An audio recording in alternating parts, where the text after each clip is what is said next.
ایک آدمی محنت کرتا ہے، بلکہ بہت ہی محنت کرتا ہے، لیکن جب بظاہر نتیجہ نکلنے والا ہوتا ہے تو وہ آدمی رخصت ہونے لگتا ہے۔ اسی طرح ایک آدمی بغیر جرم کے سزا میں آ جاتا ہے۔ یہ سب ایسا کیوں ہے؟ آپ اگر محنت کرنے والوں کو حصوں میں تقسیم کریں تو دو قسمیں بنتی ہیں، یعنی ماننے والے اور نہ ماننے والے۔ ایک تیسری قسم بھی ہو سکتی ہے، یعنی ایسے ماننے والے جو جاننا بھی چاہتے ہیں۔ ماننے والوں کے لیے راستہ بڑا آسان ہے۔ آپ یوں سمجھیں کہ زندگی دینے والا آپ کی زندگی کو اپنی مرضی سے گزارنا چاہتا ہے۔ زندگی دینے والے نے زندگی اپنی مرضی سے دی ہے، راستہ اپنی مرضی سے دیا ہے، محنت کرنے کا جذبہ بھی اپنی مرضی سے دیا ہے، محنت میں رکاوٹیں بھی خود دی ہیں، نتیجہ بھی خود نکالا ہے اور نتیجہ خود ہی مخفی رکھا ہے۔ اس کو سمجھنا کوئی دقت کی بات نہیں ہے۔ اگر یہ دیکھا جائے کہ ایک درخت ہے لیکن بظاہر یوں نظر آتا ہے کہ اس کے پتے بڑھ نہیں رہے اور نئی شاخیں نکل نہیں رہی، لیکن آپ یوں سمجھو کہ اس کی جڑیں پھیل رہی ہیں۔ اب جو جڑوں کے بڑھنے کا سلسلہ ہے وہ نظر نہیں آ رہا۔ درخت کبھی پتوں کی شکل میں ترقی کرتا ہے اور کبھی جڑ کی شکل میں پھیلتا ہے۔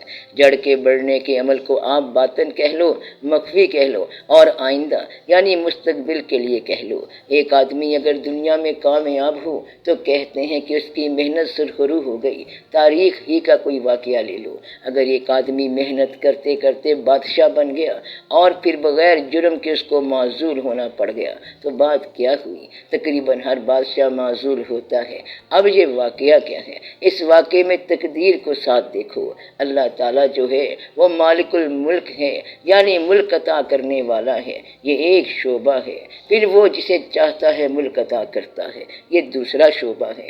پھر یعنی جس سے چاہتا ہے ملک چھین لیتا ہے، جسے چاہتا ہے عزت دیتا ہے اور جسے چاہتا ہے ذلت دیتا ہے، یعنی اللہ ملک کا مالک ہے۔ جسے چاہتا ہے بادشاہ کرتا ہے، جسے چاہتا ہے معزول کرتا ہے۔ عزت اسی کی طرف سے اور ذلت بھی اسی کی طرف سے، سارا کچھ اسی کی طرف آیا ہے، لیکن اس نے اس کی کوئی وجہ نہیں بتائی۔ یہاں پر آ کے یہ راز نظر آتا ہے۔ اللہ کہتا ہے عزت میں دیتا ہوں، تو پھر عزت کی وجہ دریافت نہ کرو۔ وجہ کون ہے؟ وہ خود۔ اللہ کہتا ہے کہ ذلت ہماری طرف سے ہے، تو پھر ذلت کی وجہ نہ پوچھو۔ اللہ کہتا ہے کہ ملک ہم دیتے ہیں، اب بادشاہ بننے کی وجہ نہ پوچھو۔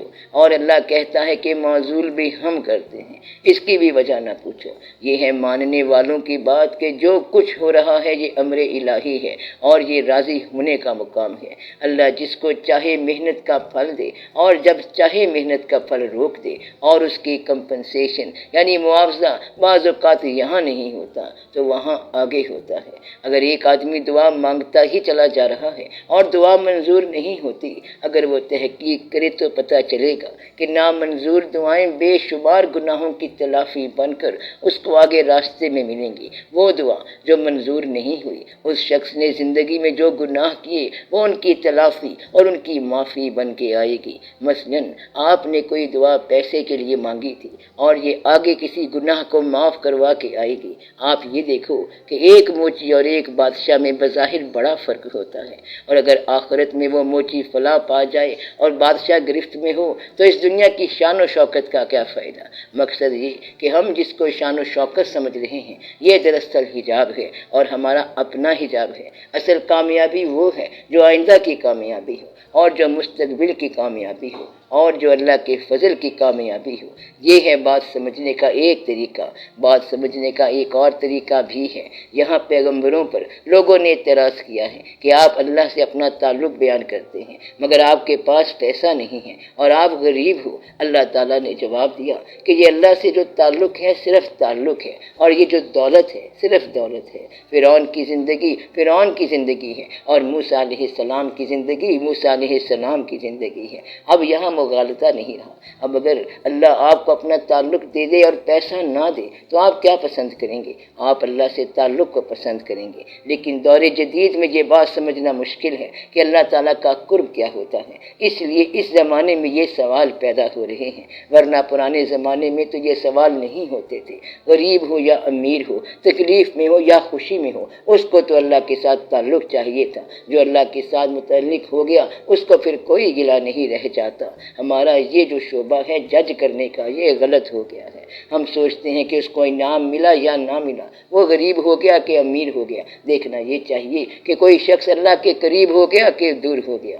آج کل کے دور میں غریب کا قریب ہونا مشکل ہو گیا ہے۔ سرکار دو عالم صلی اللہ علیہ وآلہ وسلم نے فرمایا غریبی پہ ہمیں فخر ہے اور غریب ہم میں سے ہیں۔ ایک اور جگہ حدیث میں ہے کہ عین ممکن ہے کہ غریبی تجھے کافر کر دے، ایسا غریب جو غیر مطمئن ہے اس کے لیے اندیشہ ہے کہ وہ ایمان سے محروم ہو جائے، اور وہ غریب جو مطمئن ہے اس کے بارے میں یقین ہے کہ وہ اللہ کے قریب ہوگا۔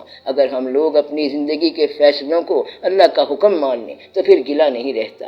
انسان اس کا مال ہے، جہاں رکھے جس حال میں رکھے، ہمیں راضی رہنے کے علاوہ چارہ کوئی نہیں ہے اور اس کے علاوہ راستہ بھی کوئی نہیں ہے۔ اگر یہ سمجھ آ جائے تو پھر یہ سوال نہیں پیدا ہوتا۔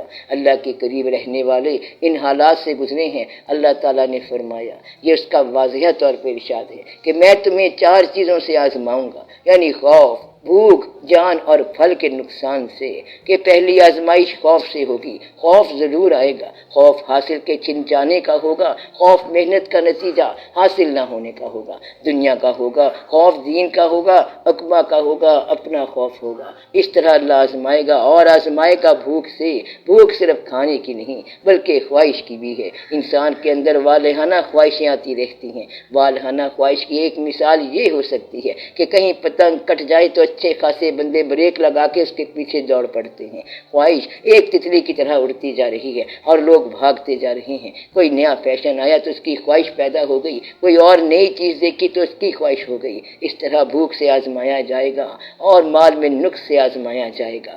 مال چاہے جیب کا مال ہو یا خیال کا مال ہو یا فکر کا مال ہو، ہر مال میں زوال آ سکتا ہے اور کمی آ سکتی ہے، اور جان سے آزمایا جائے گا، یعنی آپ کی زندگی میں موت آ جائے گی۔ مثلاً کوئی عزیز مر گیا، بندہ خود زندہ ہوتا ہے لیکن کسی کے مرنے کی خبر سن کے وہ خود غمگین ہو جاتا ہے۔ یہ آپ کا جرم نہیں تھا مگر آپ کا عزیز مر گیا اور آپ کو بغیر جرم کے سزا مل گئی، کیونکہ اس کا چلے جانا آپ کا غم بن گیا۔ اور پھر پھلوں کے نقصان سے آزمائش ہوگی، یعنی تیار پھل اور کھیتیاں جل جائیں گی۔ اب یہاں پہ بشر الصابرین یعنی صبر کرنے والوں کے لیے بشارتیں شروع ہو جاتی ہیں۔ ان کے لیے ہمیشہ ہمیشہ کے لیے رحمتیں ہیں۔ صبر کس بات کا؟ بھوک کا، خواہش حاصل نہ ہونے کا، پھل حاصل نہ ہونے کا، محنت کا ثمر رائگاں ہو جانے کا، اور جو کچھ آپ نے کیا اس کا نتیجہ برآمد نہ ہونے کا۔ اگر آپ یہاں صبر کر جائیں تو آپ اللہ کے تقرب میں آ جائیں گے۔ اور ان لوگوں کے لیے کہا گیا ہے کہ ان اللہ مع الصابرین، یعنی اللہ صبر کرنے والوں کے ساتھ ہے۔ تو جہاں کہیں آپ یہ دیکھیں کہ بظاہر ناانصافی ہو رہی ہے، وہاں سر جھکا کے غور سے دیکھیں کہ جسے آپ ناانصافی کہہ رہے ہیں یہ ناانصافی نہیں ہے، انسان اللہ کا مال ہے۔ اللہ اس کو اس راستے سے جیسے بھی گزار رہا ہے، آپ اس کو سمجھنے کی کوشش کریں، اور آپ یہ سمجھ نہیں سکیں گے جس طرح اللہ نے یہ کہا ہے کہ جو میری راہ میں شہید ہو گیا تم اس کو مردہ نہ کہو، بلکہ وہ لوگ زندہ ہیں اور تمہیں اس کا شعور نہیں۔ جب آپ کو شعور ہی نہیں ہے تو پھر تسلیم کر لینا چاہیے کہ آپ کی محنتوں کا پھل اگر نہ ملے تو یہ ظلم نہیں ہو رہا بلکہ اس میں بڑے غور کا مقام ہے۔ درویشوں نے فرمایا کہ جنت میں جانے والوں سے اگر یہ پوچھا جائے کہ وہ یہاں کیسے آ گئے تو بہت سارے لوگ یہ بتائیں گے کہ ہم یہاں پر اتفاق سے آ گئے ہیں، کیونکہ ہماری خواہشیں پوری نہیں ہوئیں، یعنی کہ جو کچھ ہم نے چاہا تھا وہ پورا نہیں ہوا، اور اس طرح ہم جنت میں آ گئے، کیونکہ جو اس نے چاہا تھا وہ نیکی نہیں تھی اور اللہ تعالیٰ نے وہ پورا نہیں کیا، اس طرح وہ نیکی بن گئی ہے۔